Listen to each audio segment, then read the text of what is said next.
ഹൃദയപൂർവം ഭാഗം 107. ഒരു കല്യാണ പെണ്ണിനെ പോലെ അണിഞ്ഞൊരുങ്ങി വേണം വരാൻ. മാധവിന്റെ അച്ഛൻ അവളെ തലയിൽ തലോടി പറഞ്ഞു. അവളൊന്ന് പുഞ്ചിരിച്ചു. പിന്നെ അവൾ ശരത്തിനെ നോക്കി. ശരത്ത് രണ്ട് കണ്ണും ചിമ്മി കാണിച്ചു. അവളുടെ അടുത്തേക്ക് വന്നുകൊണ്ട് പോയി ഒരുങ്ങി വരാൻ പറഞ്ഞു. അവൾ സന്തോഷത്തോടെ ലക്ഷ്മിയുടെയും ഇഷാനിയുടെയും ഗംഗയുടെയും കൈ പിടിച്ചുകൊണ്ട് അകത്തേക്ക് കയറി. അവർ പോകുന്നത് നോക്കി ബാക്കിയുള്ളവർ എല്ലാവരും അവിടെ തന്നെ നിന്നു. എടാ, ഇത് സന്ദീപിനറിയോ? അവളിപ്പോ പറഞ്ഞ കാര്യം അറിയാൻ സാധ്യതയില്ല. അറിഞ്ഞാൽ രണ്ടുപേരും ഒരുമിച്ച് വന്ന് പറയണ്ടേ? നമുക്കെന്നാ ചെന്ന് പറഞ്ഞാലോ? അവനെയും ഒരുക്കിയാലോ? ഉദയൻ ചോദിച്ചു. വേണ്ട, ഇതിപ്പോ അവനോട് പറയണ്ട. പിന്നെ അമ്പലത്തിൽ ചെല്ലുമ്പോ അമ്മാവൻ നല്ല സ്റ്റൈലായിട്ട് ഇതങ്ങ് എടുത്ത് കൊടുക്കണം. കെട്ടട താലി എന്ന് പറയണം. അത്രയേ ഉള്ളൂ. നമ്മൾ അറിയാതെ അവൻ കല്യാണം നടത്തിയതല്ലേ. ഇത് അവനറിയാതെ അവന്റെ കല്യാണം നമുക്ക് നടത്തി കൊടുക്കാം. എന്തു പറയുന്നു? ശരത്ത് എല്ലാവരോടും ചോദിച്ചു. എല്ലാവരും അത് കേട്ട് സമ്മതിച്ചു. ഒരുപാട് ഒരുക്കങ്ങളൊന്നും വേണ്ട. എന്നാൽ സിമ്പിളായിട്ട് ഒരുങ്ങി വരാനായിട്ട് ശരത്ത് ഗംഗയെ വിളിച്ചു പറഞ്ഞു. സന്ദീപിനോട് കാര്യം പറയേണ്ട എന്ന് പറഞ്ഞുകൊണ്ട് ഇരിക്കുമ്പോഴാണ് സന്ദീപ് അങ്ങോട്ട് വന്നത്. അവൻ ചുറ്റും നോക്കുന്നുണ്ട്. കുളി കഴിഞ്ഞ് ഇറങ്ങിയപ്പോൾ റൂമിൽ ഗംഗയെ കാണാതെ ഇറങ്ങി വന്നതാണ് അവൻ. ബാക്കിയുള്ളവർ എവിടെ? മുന്നിൽ നിൽക്കുന്ന ഉദയനോടായി ചോദിച്ചു. അവരൊക്കെ വരും, നമുക്ക് പോകാം എന്ന് പറഞ്ഞ് ഉദയൻ നടക്കാൻ പോയതും അതല്ല, എല്ലാവരും ഒരുമിച്ച് പോകാം. എല്ലാ കാറും എടുക്കണ്ടല്ലോ, സന്ദീപ് പറഞ്ഞുകൊണ്ട് അവിടെ നിന്നു. ഇത് കുറെ സമയമായല്ലോ എന്ന് പറഞ്ഞ് കയ്യിലെ വാച്ചിലേക്ക് സന്ദീപ് നോക്കുന്നുണ്ട്. ലക്ഷ്മിയും സാന്ദ്രയും പുറത്തേക്ക് ഇറങ്ങി. അവരുടെ പുറകെ ഇഷാനിയും ഇറങ്ങി. അപ്പോഴാണ് നന്നായി ഒരുങ്ങി ഒരു പട്ടുസാരിയും എടുത്തുകൊണ്ട് വരുന്ന ഗംഗയെ സന്ദീപ് കാണുന്നത്. അവൻ കണ്ണിമ വെട്ടാതെ അവളെ തന്നെ നോക്കി നിന്നു. അവന്റെ നോട്ടം കണ്ടതും ഉദയൻ അവന്റെ അടുത്തേക്ക് ചെന്നു. മതിയടാ വായി നോക്കിയത്, ഇങ്ങോട്ട് വാ, നമുക്ക് പോകാം. ഉദയൻ പറഞ്ഞതും സന്ദീപ് തിരിഞ്ഞ് വീണ്ടും ഗംഗയെ നോക്കി. ഗംഗയെയും കൊണ്ട് ഇഷാനിയും സാന്ദ്രയും ലക്ഷ്മിയും മാധവിന്റെ കാറിലേക്ക് കയറുന്നത് കണ്ടതും മാധവിന്റെ കാറിന്റെ അടുത്തേക്ക് പോകാൻ പോയപ്പോഴാണ് അവന്റെ കോ ഡ്രൈവിംഗ് സീറ്റിലേക്ക് ശരത്ത് കയറുന്നത് കണ്ടത്. എടാ, അവരെല്ലാവരും ആ കാറിൽ കയറി, നീ ഇങ്ങോട്ട് വാ എന്ന് പറഞ്ഞുകൊണ്ട് ഉദയൻ കോ ഡ്രൈവിംഗ് സീറ്റ് സന്ദീപിനായി തുറന്നു കൊടുത്തു. സന്ദീപ് ചെറിയൊരു വിഷമത്തോടെയാണ് കോ ഡ്രൈവിംഗ് സീറ്റിലേക്ക് കയറിയത്. അവന്റെ കൂടെ ടീച്ചറമ്മയും മാഷും കയറി. നവീന്റെ കാറിലായിട്ടായിരുന്നു മാധവിന്റെ അച്ഛനും അമ്മയും പിന്നെ മിത്രയും മനുവും കയറിയത്. എല്ലാവരും ഒരുമിച്ച് ക്ഷേത്രത്തിലേക്ക് പോയി. തിരുക്കാച്ചാംകുറിശി മഹാവിഷ്ണു ക്ഷേത്രത്തിലേക്കാണ് പോയത്. കാറുകൾ പാർക്കിങ്ങിൽ നിർത്തി എല്ലാവരും പുറത്തേക്കിറങ്ങി. എല്ലാവരും ഒരുമിച്ച് തന്നെയാണ് ക്ഷേത്രത്തിലേക്ക് നടന്നത്. സന്ദീപ് ഗംഗയുടെ അടുത്തേക്ക് പോകാൻ നോക്കുമ്പോഴെല്ലാം ഉദയനും ശരത്തും അവന്റെ കയ്യിൽ പിടിച്ചുകൊണ്ട് നടന്നു. ഇതെന്തേ എന്റെ കൈ പിടിച്ചിരിക്കുന്നത്? സന്ദീപ് ചോദിച്ചു. ചുമ്മാ, ഞാനിവിടെ ആദ്യമായിട്ടാണല്ലോ. നീ ഇവിടെ വന്നിട്ടുണ്ടോ? ശരത്ത് ചോദിച്ചു. ഉണ്ട്, 1-2 പ്രാവശ്യം. അപ്പൊ നിനക്കറിയായിരിക്കുമല്ലോ ഇവിടുത്തെ വഴിപാടുകളെല്ലാം. വാ, നമുക്ക് പോയി വഴിപാട് കൗണ്ടറിലേക്ക് പോയിട്ട് വരാം എന്ന് പറഞ്ഞ് ശരത്ത് സന്ദീപിന്റെ കൈ പിടിച്ചുകൊണ്ട് നടന്നതും അവൻ തിരിഞ്ഞ് ഗംഗയെ നോക്കി. അപ്പോഴും അവനെ നോക്കാതെ ലക്ഷ്മിയോടും ഇഷാനിയോടും സാന്ദ്രയോടും പിന്നെ മിത്രയോടുമെല്ലാം സംസാരിച്ചുകൊണ്ട് നടക്കുകയായിരുന്നു. ഞങ്ങളിപ്പോ വരാം എന്ന് പറഞ്ഞുകൊണ്ട് മാധവിന്റെ അച്ഛനും അമ്മയും ടീച്ചറമ്മയും മാഷച്ചനും കൂടി ആദ്യം അകത്തേക്ക് പോയി. അവർ താലി പൂജിക്കാനായിട്ട് പോകുന്നതാണെന്ന് സന്ദീപിനൊഴിച്ച് ബാക്കിയുള്ളവർക്ക് എല്ലാവർക്കും അറിയാമായിരുന്നു. അതെ, സന്ദീപേട്ടന്റെ പിടി വിട്ടു തുടങ്ങിയിട്ടുണ്ട്. എപ്പോഴാണ് ശരത്തേട്ടന്റെ അലറിക്കരച്ചിൽ കേൾക്കുന്നത് എന്ന് പറയാൻ പറ്റില്ല കേട്ടോ, മിത്ര പറഞ്ഞു. പിന്നെ ഒന്നും ചെയ്യില്ല, എന്റെ സന്ദീപേട്ടൻ പാവാണ്. അവൾ പറഞ്ഞതും എന്തോ ഇങ്ങനെയൊന്നല്ലായിരുന്നല്ലോ ഞങ്ങളോട് അന്ന് പറഞ്ഞത്, ഓള് മറന്നുപോയോ? ഇഷാനി ചോദിച്ചതും നമുക്ക് അടുത്തറിയുമ്പോഴല്ലേ ഒരാളെ കുറിച്ച് മനസ്സിലാവുന്നത്. അപ്പോ എന്താ തീരുമാനം? ദേവർമഠത്തിലേക്ക് മരുമകളായി വലത് കാലിച്ച് കയറുന്നു, അതോ നമ്മുടെ കൂട്ടത്തില് സന്തോഷായിട്ട് നമ്മുടെ വീട്ടിൽ താമസിക്കുന്നോ? ഇഷാനി ചോദിച്ചു. നീ പറഞ്ഞ രണ്ടാമത്തെ ഓപ്ഷനാണ് ഞാൻ തിരഞ്ഞെടുത്തിരിക്കുന്നത്. ആഹാ, അപ്പൊ സന്തോഷമുള്ള കാര്യമാണ്. എന്നാ പിന്നെ ദേവുട്ടിയെ, നമുക്കൊരു കാര്യം ചെയ്താലോ? ഇവിടെ നിന്നും ഒരു താലി വാങ്ങി ശരത്തേന്റെ കയ്യിൽ ഞങ്ങൾ കൊടുക്കട്ടെ. അപ്പോ 2 കല്യാണം ഒരുമിച്ച് തന്നെ നടക്കും. പിന്നെ നമുക്ക് ടെൻഷൻ അടിക്കാതെ നിൽക്കാലോ. പിന്നെ ഡിവോഴ്സിന്റെ കാര്യം അത് നടന്നോളും, നമ്മളത് മൈൻഡ് ചെയ്യാൻ നിൽക്കണ്ട. ഇനിയിപ്പോ അതൊക്കെ നോക്കിയിരുന്നിട്ട് എന്താ കാര്യം? എന്തായാലും അവന് നിന്നെ ഞങ്ങളുടെ ശരത്തേട്ടൻ വിട്ടുകൊടുക്കാൻ തീരുമാനിച്ചിട്ടില്ല. തല പോകേണ്ടി വന്നാലും ശരത്തേട്ടൻ നിന്നെ വിട്ടുകൊടുക്കില്ല. അപ്പൊ പിന്നെ വിവാഹത്തിന് നിനക്ക് സമ്മതിച്ച എന്താ കുഴപ്പം? ഇഷാനിയാണ് ചോദിച്ചത്. ദേവു നോക്കിയത് ലക്ഷ്മിയാണ്. എന്നെ നോക്കണ്ട, എന്റെയും അഭിപ്രായം ഇതൊക്കെ തന്നെയായിരുന്നു. എന്തിനാണ് നമ്മുടെ സന്തോഷങ്ങൾ നമ്മൾ നീട്ടിവെക്കുന്നത്, മാറ്റിവെക്കുന്നത്? എനിക്ക് അത് നന്നായിട്ട് തോന്നുന്നില്ല. നമ്മളൊക്കെ എത്ര നാള് എങ്ങനെയാണ് എന്താണ് സംഭവിക്കുന്നത് എന്നൊന്നും പറയാൻ പറ്റില്ല. അപ്പോ കാത്തിരുന്നിട്ട് നമുക്ക് ആ സന്തോഷം ആസ്വദിക്കാൻ പറ്റിയില്ലെങ്കിൽ അതിലും നല്ലതല്ലേ കിട്ടുന്ന അവസരങ്ങളിൽ നമ്മുടെ ചുറ്റുമുള്ളവരെ സന്തോഷിപ്പിക്കുകയും കൂടെ നമ്മൾ സന്തോഷിക്കുകയും വേണ്ടേ? ലക്ഷ്മി ചോദിച്ചതും അത് ന്യായം. ഇപ്പൊ ദേവു ചേച്ചി സമ്മതിക്കുകയാണെങ്കിൽ ഇരട്ടി മധുരാണ്. അനിയത്തിയും ഏട്ടനും ഒരുമിച്ച് വിവാഹിതരായിരിക്കുന്നു. നല്ലൊരു ന്യൂസ് അല്ലേ? പിന്നെ ഇവരുടെ അച്ഛന്റെ അമ്മയുടെയും കാര്യം അതെന്തായാലും നമ്മൾ നേരിടാൻ തന്നെ തീരുമാനിച്ചു. എന്ത് പ്രശ്നം വന്നാലും നമ്മൾ നേരിടും. അതുകൊണ്ട് അതോർത്ത് തല പുകയേണ്ട ആവശ്യമില്ല. എന്ത് പറയുന്നു ദേവു, സമ്മതിച്ചോ? ഗംഗ ചോദിച്ചു. എനിക്ക് ഞാൻ ഞാൻ എന്താ പെട്ടെന്ന് പറയാ? അത് അത് ശരിയാണോ? ഞാനിപ്പോഴും നിയമപ്രകാരം ഈശ്വരന്റെ ഭാര്യ തന്നെയല്ലേ? ഡിവോഴ്സ് അനുവദിച്ച് കിട്ടിയിട്ടില്ലല്ലോ. അപ്പോ ശരത്തേട്ടനെ ഞാൻ വിവാഹം കഴിക്കുന്നത് അത് തെറ്റല്ലേ? അവൾ ചോദിച്ചു. പിന്നെ തെറ്റും ശരിയും നോക്കിയിട്ടാണല്ലോ അയാള് ചേച്ചി വിവാഹം കഴിച്ചിരിക്കുന്നത്. ഒന്ന് പോ ചേച്ചി ഒന്ന്. മിത്ര പറയുന്നത് കേട്ടതും ഇവൾക്കിപ്പോ വല്ലാത്തൊരു ആവേശമാണല്ലോ നമ്മളെയൊക്കെ കെട്ടിക്കാൻ. ഗംഗ പറഞ്ഞതും അതെ, എനിക്കും അവസരം വരുമ്പോ ഇതുപോലെ സപ്പോർട്ട് ചെയ്താ മതി നിങ്ങള്. മിത്ര പറഞ്ഞതും അയ്യടി, മൊട്ടേന്ന് വിരിഞ്ഞില്ല അവള്. ആ, ഞാൻ വിചാരിച്ചു ഈ ഡയലോഗ് എന്താ വരാത്തതെന്ന്. എന്ത് പറഞ്ഞാലും പറയുന്നൊരു കാര്യമാണ്. മൊട്ടേന്ന് വിരിഞ്ഞില്ല, മൊട്ടേന്ന് വിരിഞ്ഞില്ല. ഞാൻ എന്താ കോഴിക്കുഞ്ഞാണോ മൊട്ടേന്ന് വിരിയാനായിട്ട്? എന്നെ എന്റെ അമ്മ പ്രസവിച്ചതാ. മിത്ര പറഞ്ഞതും ഓ, ഇതിന്റെ ഒരു നാക്ക്. ഒന്ന് മിണ്ടാതെ ഇരുന്നേ. ഇവിടെ അതിലും വലിയ കാര്യം പറയുമ്പോഴാ അവൾ മൊട്ടേന്ന് വിരിഞ്ഞ കഥ പറയാൻ പോകുന്നത്. ഇഷാനി പറഞ്ഞുകൊണ്ട് നോക്കിയത് ദേവുവിനെയാണ്. ദേവുവിന്റെ കയ്യിൽ പിടിച്ചു. ദേവു, നിന്നെ ഞങ്ങൾക്ക് എല്ലാവർക്കും ഒരുപാട് ഇഷ്ടമാണ്. നിനക്കും ഞങ്ങളെ ഒരുപാട് ഇഷ്ടമല്ലേ? ഇനി നിനക്ക് ഞങ്ങളൊക്കെ വിട്ടിട്ട് പോകാൻ പറ്റുമോ? ഇഷാനി ചോദിച്ചതും പെട്ടെന്ന് ദേവുവിന്റെ കണ്ണുകൾ നിറഞ്ഞു. കണ്ടോ, നിനക്കത് ഓർക്കുമ്പോ തന്നെ നിന്റെ കണ്ണ് നിറയുന്നില്ലേ? എന്നാ പിന്നെ നിനക്ക് ഇപ്പൊ ഈ വിവാഹത്തിന് സമ്മതിക്കാൻ പാടില്ലേ? എന്തായാലും സന്ദീപേട്ടനൊരു സർപ്രൈസ് വെച്ചിരിക്കല്ലേ? എന്നാ പിന്നെ ബാക്കി എല്ലാവർക്കും കൂടി നമുക്കൊരു സർപ്രൈസ് കൊടുത്താലോ? ഇഷാനി ചോദിച്ചതും വീണ്ടും ദേവു നോക്കിയത് ലക്ഷ്മിയാണ്. എനിക്ക് എനിക്ക് ഒത്തിരി സന്തോഷാവും ദേവു ഇതുകൊണ്ട്. പക്ഷേ എന്റെ സന്തോഷമല്ല നോക്കേണ്ടത്, നിന്റെ മനസ്സിന്റെ തൃപ്തി, നിന്റെ മനസ്സിന്റെ സന്തോഷമാണ് നീ നോക്കേണ്ടത്. പക്ഷേ ഒരു കാര്യം ഞങ്ങൾ എല്ലാവരും നിനക്ക് ഉറപ്പ് തരാം. ഒരിക്കലും നിനക്ക് ശരത്തേട്ടനെ വിവാഹം കഴിക്കുന്നത് കൊണ്ട് ഒരു സങ്കടവും ഉണ്ടാകില്ല.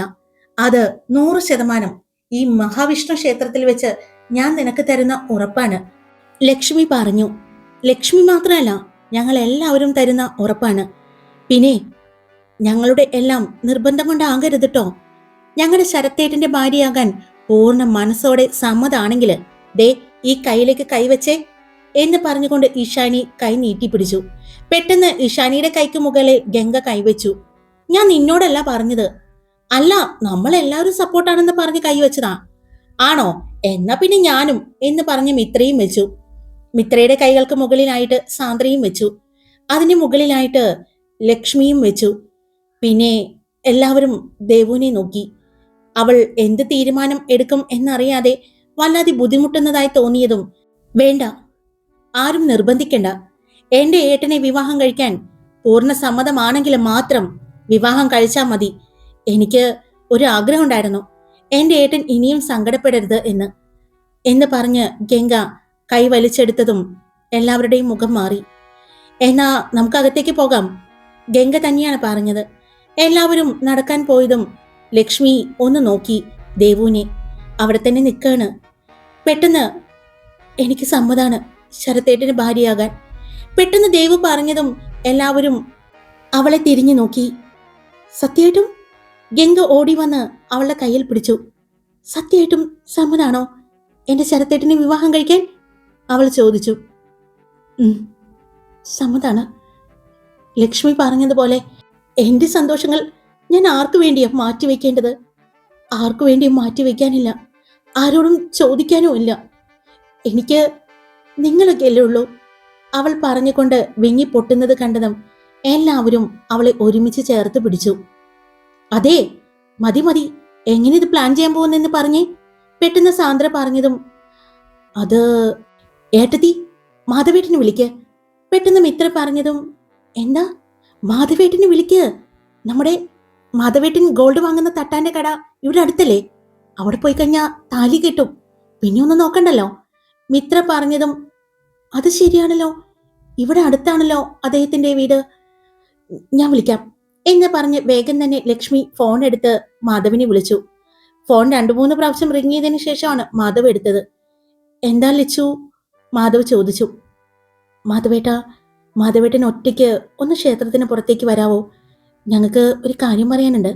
ലക്ഷ്മി പറഞ്ഞതും എന്താ എന്താ ലച്ചു കാര്യം? അത് ടെൻഷനാവണ്ട, സന്തോഷമുള്ള കാര്യമാണ്. ഒന്ന് വരാവോ? ഒറ്റയ്ക്ക് വന്നാൽ മതി. അല്ലെങ്കിൽ വേണ്ട, ഉദയേട്ടനെയും കൂട്ടിക്കോ. നിങ്ങൾ രണ്ടുപേരും കൂടി ഒന്ന് വേഗം വരാവോ? ലക്ഷ്മി ചോദിച്ചു. ദാ വരുന്നു എന്ന് പറഞ്ഞുകൊണ്ട് മാധവ് ഫോൺ കട്ട് ചെയ്തു. അല്പസമയം കഴിഞ്ഞപ്പോഴേ കണ്ടു അവരുടെ അടുത്തേക്ക് ധൃതി പിടിച്ചു വരുന്ന മാധവിനെയും ഉദയനെയും. അവർ വന്നു നിന്നതും എന്തുപറ്റി? എന്തെങ്കിലും പ്രശ്നമുണ്ടോ? ഉദയനാണ് ചോദിച്ചത്. മാധവ് ലക്ഷ്മിയെ നോക്കി നിൽക്കുകയായിരുന്നു. അവളുടെ മുഖത്ത് സന്തോഷം കണ്ടതും സന്തോഷമുള്ള കാര്യമാണെന്ന് അവന് മനസ്സിലായി. എന്താ ലച്ചു, നീ ഒത്തിരി സന്തോഷത്തിലാണല്ലോ, എന്താ കാര്യം? അതെ, മാധവേട്ടൻ ഒന്ന് നമ്മുടെ താലിയൊക്കെ വാങ്ങിയില്ലേ? മാധവേട്ടൻ ഗോൾഡ് പണിയിപ്പിക്കുന്ന അവിടെ വരെ ഒന്ന് പോയിട്ട് വരാവോ? ഇവിടെ അടുത്താണല്ലോ, ഒന്ന് വേഗം പോയിട്ട് വരാവോ? ലക്ഷ്മി ചോദിച്ചു. അതെന്തിനാ ഇപ്പോ അവിടെ പോകുന്നത്? മാധവ് ചോദിച്ചു. അത് ഒരു മാലയും ഒരു താലിയും കൂടി വാങ്ങാനാണ്. മാലയും താലിയോ? എന്തിന്? അത് അത് പിന്നെ ഇന്ന് ഇവിടെ വെച്ച് ഒരു വിവാഹം കൂടി നമുക്ക് നടത്താനാണ്. ഒരു വിവാഹം കൂടി നടത്താനോ? ആരുടെ? ഉദയനാണ് ചോദിച്ചത്. അത്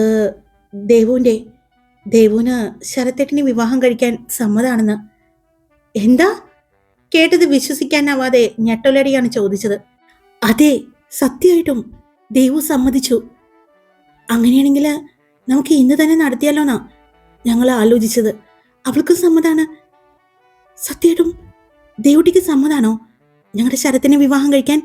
ഉദയൻ ദേവുവിന്റെ മുന്നിൽ വന്ന് ചോദിച്ചതും അവൾ പതിയെ തലയണക്കി. ഏയ്, ഞങ്ങൾക്ക് തലയണിക്കാൻ പോരാ, ദേവൂട്ടിയുടെ വായിൽ നിന്ന് തന്നെ കേൾക്കണം. സമ്മതാണോ ഞങ്ങളുടെ ശരത്തിനെ വിവാഹം കഴിക്കാൻ? മാധവാണ് ചോദിച്ചത്. അതെ മാധവേട്ട, സമ്മതാണ്. എനിക്കും ജീവിക്കണ്ടേ മാധവേട്ട സന്തോഷത്തോടെ നിങ്ങളുടെയൊക്കെ കൂടെ? എനിക്ക് ശരത്തേട്ടനിലൂടെ കിട്ടുന്നത് ഒരു കുടുംബം മുഴുവനോ അല്ലേ? നിങ്ങളെ എല്ലാവരെയും അല്ലേ? അപ്പോ ലക്ഷ്മി പറഞ്ഞതുപോലെ വിട്ടുകളയാൻ തോന്നുന്നില്ല മാധവേട്ട. അവൾ പറഞ്ഞുകൊണ്ട് അവന്റെ അടുത്തേക്ക് ചേർന്ന് നിന്നു.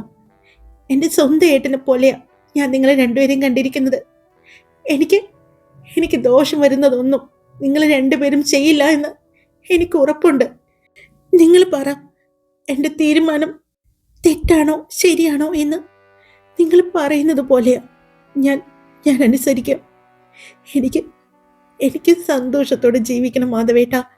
ഉദയേട്ടൻ്റെ പെങ്ങളായിട്ടാണ് ഉദയേട്ടൻ എന്നെ കണ്ടിരിക്കുന്നത്. ഞാനും ഉദയേട്ടനെ അങ്ങനെ തന്നെയാണ് കണ്ടിരിക്കുന്നത്. അതുപോലെ തന്നെ എൻ്റെ മൂത്ത സഹോദരനെ പോലെയാണ് ഞാൻ മാധവേട്ടനെ കണ്ടിരിക്കുന്നത്.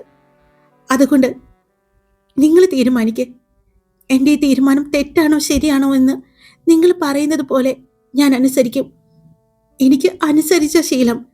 പക്ഷേ ഈ തീരുമാനം, ഈ അനുസരണ എൻ്റെ ഹൃദയത്തിൽ നിന്ന് ഞാൻ എടുക്കുന്നതാണ്. നിങ്ങളുടെ വിശ്വാസമാണ് എനിക്ക് ഏറ്റവും വലുത്. അവൾ മാധവിൻ്റെയും ഉദയൻ്റെയും കൈ പിടിച്ചുകൊണ്ടാണ് പറഞ്ഞത്. നല്ല തീരുമാനം മോളെ. ഞങ്ങളുടെ ശരത്തിൻ്റെ കയ്യിൽ നീ സുരക്ഷിതയായിരിക്കുമെന്ന് ഞങ്ങൾക്ക് ഉറപ്പാണ്. നീ പറഞ്ഞതുപോലെ നിന്റെ മൂത്ത സഹോദരൻ തന്നെയാണ് ഞാൻ. അങ്ങനെയാണെങ്കിൽ ഇപ്പോ ഇവിടെ വെച്ച് നിന്റെയും ശരത്തിന്റെയും വിവാഹം ഞാൻ നടത്തും. മാധവ് പറഞ്ഞു. നീ പോടാ, നമ്മൾ നടത്തും, ഉദയൻ പറഞ്ഞു. പിന്നീട് വേഗം തന്നെ മാധവും ഉദയനും കൂടി കാറിൽ കയറി. ഞങ്ങൾ വരാം, വരുന്നത് വരെ എന്തെങ്കിലും പറഞ്ഞു നിൽക്കണം, കേട്ടല്ലോ? കാർ എടുക്കാൻ പോകുന്നതിന്റെ ഇടയിലും മാധവ് പറഞ്ഞു, ആ ഞങ്ങൾ നോക്കിക്കൊള്ളാം, വേഗം പോയിട്ട് വാ. പിന്നീട് അവിടെ കാത്തിരിപ്പായിരുന്നു. ടെൻഷൻ ഉണ്ടായിരുന്നു ദേവുവിന്. ഇപ്പോ ശരത്ത് അറിയാതെയാണ് ഈ തീരുമാനം എടുത്തിരിക്കുന്നത്. ശരത്തേട്ടൻ അറിയുമ്പോ എങ്ങനെയായിരിക്കും പ്രതികരിക്കുന്നത് എന്നോർത്ത് വല്ലാത്തൊരു ടെൻഷൻ. അതോടൊപ്പം അവളുടെ കഴിഞ്ഞു പോയ വിവാഹത്തിന്റെ ഓർമ്മകൾ അവളെ പേടിപ്പെടുത്തുന്നുണ്ടായിരുന്നു, വല്ലാതെ ഭയപ്പെടുത്തുന്നുണ്ടായിരുന്നു. അതറിഞ്ഞതുപോലെ ലക്ഷ്മി അവളുടെ അടുത്തേക്ക് ചേർന്ന് നിന്നുകൊണ്ട് പറഞ്ഞു, നീ ചെറുപ്പത്തില് ഒരുപാട് പ്രാവശ്യം വീണിട്ടില്ലേ? നടക്കുമ്പോഴും സൈക്കിൾ ഓട്ടുമ്പോഴും എല്ലാം വീണിട്ടില്ലേ നീ? വീണിട്ടുണ്ട്. എന്നിട്ട് നീ നടക്കാതിരുന്നോ? സൈക്കിൾ ചവിട്ടാതിരുന്നോ? ഇല്ലല്ലോ. അതുപോലെ ഒരു പ്രാവശ്യം നിന്റെ ജീവിതത്തില് ഒരു അശുഭമായ ഒരു കാര്യം നടന്നു. നീ ഒരിക്കലും അംഗീകരിക്കാത്ത അല്ലെങ്കിൽ ചിന്തിക്കാത്തൊരു കാര്യം, ഇഷ്ടപ്പെടാത്തൊരു കാര്യം നടന്നു. ഈശ്വറുമായിട്ടുള്ള നിന്റെ വിവാഹം എന്നുവെച്ച് നിന്റെ ഏറ്റവും നല്ലൊരു തീരുമാനമായ ശരത് എന്ന് പറഞ്ഞ ആ ഒരു തീരുമാനം, അതും ഈശ്വറുമായിട്ട് നീ കമ്പയർ ചെയ്യരുത്. അതുകൊണ്ട് നീ പുതിയ ജീവിതവുമായിട്ട് മുന്നോട്ട് പോകാതിരിക്കരുത്. പഴയ ചിന്തകളെല്ലാം മറന്നേക്ക്. ഞാനും എൻ്റെ പഴയ ഓർമ്മകളെല്ലാം മറന്നിട്ടാണ് മാധവ് എന്ന് പറയുന്ന നല്ലൊരു തീരുമാനം എടുത്തത്. അതുകൊണ്ട് എന്താ, ഞാൻ ഒത്തിരി ഹാപ്പിയല്ലേ? അതുപോലെ തന്നെ എൻ്റെ ദൈവവും ഹാപ്പി ആയിരിക്കും എന്നെല്ലാം പറഞ്ഞ് ലക്ഷ്മിയും കൂടെ സാന്ദ്രയും ഇഷാനിയും എല്ലാം അവളെ ആശ്വസിപ്പിച്ചു. അതെ, ഇങ്ങോട്ട് വാ, കേറി തൊഴ്, സമയാവുന്നു. അല്ല, ഉദയനും മാധവും എവിടെ? കണ്ടില്ലല്ലോ. അവരിപ്പോ വരൂ അച്ഛാ, മാധവിന്റെ അച്ഛൻ വിളിക്കുന്നത് കേട്ട് ലക്ഷ്മി പറഞ്ഞു. ആ സമയം തന്നെ മാധവിന്റെ കാറ് അവിടെ വന്ന് നിന്നു. വേഗം തന്നെ മാധവും ഉദയനും കാറിൽ നിന്നും ഇറങ്ങി. കിട്ടിയോ? കിട്ടി. എവിടെ നോക്കട്ടെ എന്ന് പറഞ്ഞുകൊണ്ട് ഗംഗ കൈ നീട്ടിയതും ഒരു ബോക്സ് മാധവ് അവളുടെ കയ്യിലേക്ക് കൊടുത്തു. അത് തുറന്നു നോക്കിയതും നന്നായിട്ടുണ്ട്. നല്ല ഭംഗിയിൽ തന്നെയുള്ള ഒരു താലിയും അതിനോടൊപ്പം ഒരു മാലയുമാണ്. അപ്പോഴാണ് ഉദയന്റെ കയ്യിലിരിക്കുന്ന മറ്റൊരു ബോക്സ് കാണുന്നത്. ഇതെന്താ ഏട്ടാ? ഇഷാനി ചോദിച്ചു. ഇത് എന്റെ അനിയത്തിക്ക് വിവാഹ സമ്മാനമാണ്, ഈ രണ്ട് ഏട്ടന്മാരുടെയും വക എന്ന് പറഞ്ഞുകൊണ്ട് ഉദയൻ ആ ബോക്സ് ദേവുവിന്റെ കയ്യിലേക്ക് വെച്ചു കൊടുത്തു. ദേവു നിറ കണ്ണുകളോടെ അവരെ നോക്കി. കണ്ണ് നിറച്ചു നിൽക്കാതെ നോക്കടി കൊച്ചേ എങ്ങനെയുണ്ടെന്ന് ഉദയൻ അവളെ കവളിൽ പിടിച്ചുകൊണ്ട് പറഞ്ഞതും ദേവു പെട്ടെന്ന് ഉദയനെ കെട്ടിപ്പിടിച്ചു. അവൾ പൊട്ടിക്കരയുന്നത് കണ്ടതും സാന്ദ്ര വേഗം അവളുടെ അടുത്തേക്ക് വന്നു. ഡി പെണ്ണെ, എന്റെ ചെക്കന്റെ മേത്ത് മുഴുവനും നിന്റെ കണ്ണീരാക്കല്ലേ, നല്ല സ്റ്റൈലായിട്ട് ഒരുങ്ങി വന്നതാ, എന്നെ കൊണ്ട് നാത്തുമ്പോരെ എടുപ്പിക്കല്ലേ. ഛേ, കഷ്ടമുണ്ട് കേട്ടോ. ദേ, അവളുടെ നെറ്റിയിലെ പൊട്ടും എല്ലാം കലങ്ങി, ആ കൺമഷി എല്ലാം എന്റെ ചെക്കന്റെ ഡ്രസ്സിലാക്കി എന്ന് പറഞ്ഞ് കപടദേശത്തോടെ കണ്ണ് നിറച്ചുകൊണ്ട് തന്നെ സാന്ദ്ര ദേവുവിനെ അടർത്തി മാറ്റി. ദേവു സാന്ദ്രയെ നോക്കി. ഒത്തിരി ഭാഗ്യം ചെയ്തതാ നിങ്ങളൊക്കെ, ഇതുപോലൊരു വീട്ടിലേക്ക് വന്ന് കയറിയില്ലേ. ഇതുപോലെ എൻ്റെ ഉദയേട്ടനെയും മാധവേട്ടനെയും പോലെയുള്ള ആളുകളെ ഭർത്താവായി കിട്ടില്ലേ. അവൾ കരഞ്ഞുകൊണ്ട് തന്നെ പറഞ്ഞു. അതെ, നിന്റെ ഉദയേട്ടനും മാധവേട്ടനും ഒക്കെ ഞങ്ങളെ കിട്ടിയത് കൊണ്ടാ ഭാഗ്യവാന്മാരായത്, അല്ലെങ്കിൽ കാണണമായിരുന്നു. സാന്ദ്ര പറഞ്ഞു. അയ്യോ മതി മതി, വളിച്ച തമാശ പറയാതെ വരാൻ നോക്ക്. ദേ, ഇപ്പൊ മാഷച്ചൻ വന്ന് വിളിച്ചിട്ട് പോയതായുള്ളൂ, മിത്ര പറഞ്ഞു. ആ, അത് ശരിയാണല്ലോ. വാ, അമ്പലത്തിലേക്ക് പോകാം. പിന്നെ ഇത് പൂജിക്കണ്ടേ, അതൊക്കെ ഞങ്ങൾ റെഡിയാക്കാം, വാ എന്ന് പറഞ്ഞുകൊണ്ട് മാധവും ഉദയനും നടക്കാൻ പോയതും പെട്ടെന്ന് രണ്ടുപേരുടെയും കയ്യിൽ കയറി പിടിച്ചു ദേവു. രണ്ടുപേരും തിരിഞ്ഞ് അവളെ നോക്കിയതും അവൾ അവരുടെ മുന്നിൽ വന്നു നിന്നു. ആദ്യം മാധവിന്റെ കാലിൽ അവൾ തൊട്ടു തൊഴുതു. പെട്ടെന്ന് തന്നെ മാധവ് അവളെ പിടിച്ചെഴുന്നേൽപ്പിച്ചു. മാധവിന്റെ കണ്ണുകളും നിറഞ്ഞിരുന്നു. പിന്നീട് അവൾ ഉദയന്റെ കാലിൽ പിടിക്കാൻ പോയതും അതിന് സമ്മതിക്കാതെ, എപ്പോഴും ഉണ്ടാവും ഈ ഏട്ടന്മാരുടെ അനുഗ്രഹം, പിന്നെ ഞങ്ങളുടെ കൺമുന്നിൽ തന്നെയല്ലേ, അതുകൊണ്ട് ധൈര്യമായിട്ടിരുന്നോ മോള്. അതെ, ഇതിങ്ങനെ കൈ പിടിക്കാൻ വേണ്ടിയല്ല ഞങ്ങൾ തന്നത്, ഇത് തുറന്നു നോക്ക്. ഉദയൻ പറഞ്ഞതും അവൾ ആ ബോക്സ് തുറന്നു നോക്കി. അതിൽ നല്ല മനോഹരമായ ഒരു നെക്ലസ് ആയിരുന്നു. ഇത് ഇട്ടുകൊടുക്ക്, മാധവ് പറഞ്ഞതും. അതെ, ആങ്ങളമാര് തന്നെ അങ്ങ് ഇട്ടുകൊടുത്താൽ മതി, സാന്ദ്ര പറഞ്ഞതും മാധവ് അത് ബോക്സിൽ നിന്നും എടുത്തു. മാധവും ഉദയനും കൂടി തന്നെയാണ് അത് അവൾക്ക് അണിയിച്ചു കൊടുത്തത്. അപ്പോഴും അവളുടെ കണ്ണുകൾ നിറയുന്നുണ്ടായിരുന്നു, എന്നാൽ ചുണ്ടിൽ ഒരു പുഞ്ചിരിയായിരുന്നു. അത് നോക്കിക്കൊണ്ട് സാന്ദ്രയും ലക്ഷ്മിയും ഇഷാനിയും ഗംഗയും മിത്രയും നിന്നു. അത് ഇട്ടുകൊടുത്തു കഴിഞ്ഞതും വാ എന്ന് പറഞ്ഞുകൊണ്ട് ഉദയനും മാധവും കൂടിയാണ് ദേവുനെയും കൊണ്ട് അങ്ങോട്ട് നടന്നത്. അതെ, ഞാനും ഒരു കല്യാണ പെണ്ണാണ്, ഗംഗ പറഞ്ഞതും. ഓ, നീ കെട്ടിയവനെ കെട്ടാൻ പോകുന്നതല്ലേ, പതിയെ വന്നാ മതി. ഞങ്ങളുടെ ദേവകൊച്ചിന്റെ കല്യാണം നടത്തട്ടെ. ഉദയൻ പറഞ്ഞതും വാ കൊച്ചിങ്ങട് എന്ന് പറഞ്ഞ് മാധവ് ഗംഗയെ വിളിച്ചതും ഗംഗ മാധവിന്റെ അടുത്തേക്ക് ചെന്നു. രണ്ടുപേരുടെയും കൈപിടിച്ചുകൊണ്ടാണ് മാധവും ഉദയനും കൂടി അമ്പലത്തിനകത്തേക്ക് നടന്നത്. അവരുടെ പുറകെയായി ബാക്കിയുള്ളവരും നടന്നു. ദേവുവിന്റെ കൈപിടിച്ചുകൊണ്ട് കയറി വരുന്ന മാധവിനെയും ഉദയനെയും അത്ഭുതത്തോടെയാണ് ശരത്ത് നോക്കി നിന്നത്. ഇതെന്താ ഇങ്ങനെ? അവൻ അറിയാതെ പറഞ്ഞതും ആ ഇതിപ്പോ എന്താ സംഭവം? അവന്റെ അടുത്ത് നിന്ന് സന്ദീപും പറഞ്ഞു. ഹായ്, എല്ലാവരും സുഖമായിട്ടിരിക്കുന്നോ? ഞാൻ സുഖമായിട്ടിരിക്കുന്നു. അപ്പൊ സ്റ്റോറി ഇട്ടിട്ടുണ്ട്. ഇഷ്ടപ്പെട്ടാൽ ലൈക്ക് ചെയ്യാനും നിങ്ങളുടെ അഭിപ്രായം കമന്റ് ചെയ്യാനും സബ്സ്ക്രൈബ് ചെയ്യാതെ കേൾക്കുന്നവരുണ്ടെങ്കിൽ സബ്സ്ക്രൈബ് ചെയ്യാനും മറക്കല്ലേ. Love you all. It's me Karthika.